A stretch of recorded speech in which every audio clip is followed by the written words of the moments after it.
Welcome. I'm Sarah and this is Artisan Heirloom Foods. Thank you for stopping by and watching this video today. So I have just spent the last hour cleaning out this garden bed. I've been thinning it out.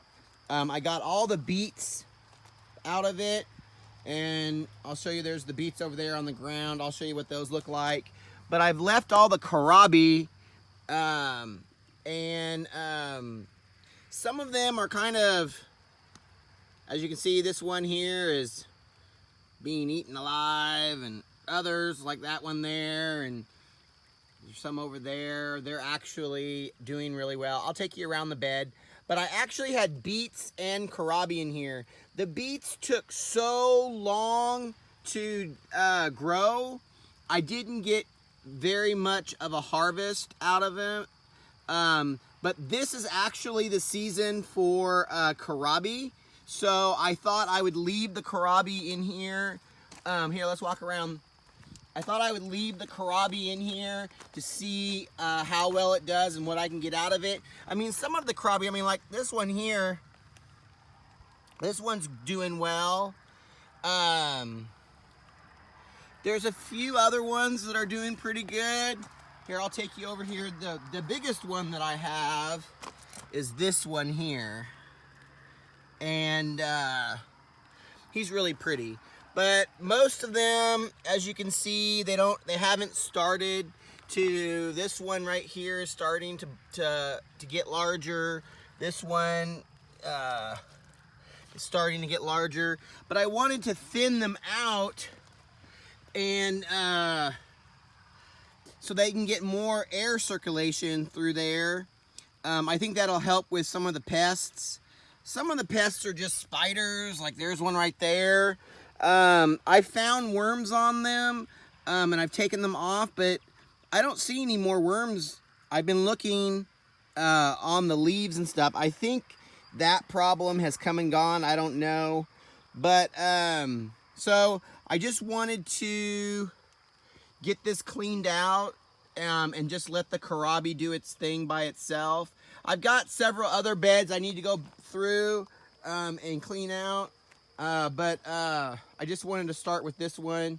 Let me show you what I got in the way of, this is my second beet harvest. I must have planted probably about 300 or 400 beets, and I probably got only maybe 30. So a lot of the beet, all the beet seeds germinated, but they only sprouted, and then they stayed sprout size for like 3 months. And only a few of them actually made it, you know, this far. So I mentioned this on the blog. I think maybe it's because I planted at a time in which it wasn't ready for planting. I thought maybe I was overwatering. You know, it got really hot really fast. So next year I will basically I'll start at a different time.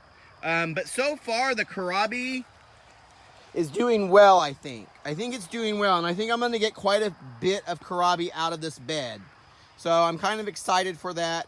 This month is actually the time in my zone that you're supposed to plant Kohlrabi. So I think that it will, you know, now that I got all of the pressure of all the beets out of there, and now it's got more room, more air circulation, you know, more sunlight's going to be able to shine down onto the leaves and stuff because it doesn't have the beets up and through there and stuff. I think we'll get some, you know, some good harvest out of this. We'll just figure it out. So anyway, guys, thanks for watching. Please subscribe if you haven't already. Hit that notification bell so that way when I upload new videos, new content, you will get notified. And if you like this video, hit that like button. That always helps. And give me a comment if you got any comments. You know, what you're doing and what's growing in your garden. Leave them down in the comments. I'd like to know. And until my next video, I want to say again, thanks for stopping by and watching this video here at Artisan Heirloom Foods. I hope everyone's gardening is successful this year. And until my next video, all of you take care. Thank you.